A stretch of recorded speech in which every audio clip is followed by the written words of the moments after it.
Cette exposition a pour titre Ancien et Petit moderne. Elle est dédiée à mes petits-enfants, mes 5 petits-enfants, et à mon papa, décédé il y a quelques mois.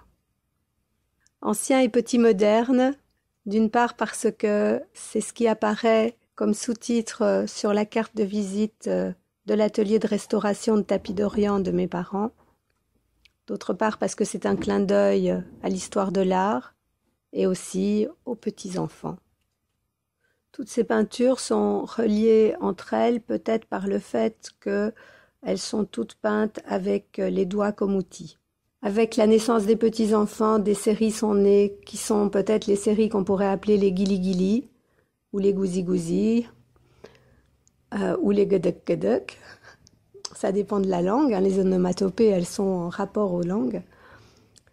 Mais avec les doigts, ça donne un petit signe de grattage et de chatouillis sur la toile qui font naître des formes plutôt informes, on va dire. Alors parfois, ça se met en explosion de joie avec des couleurs très très très vives.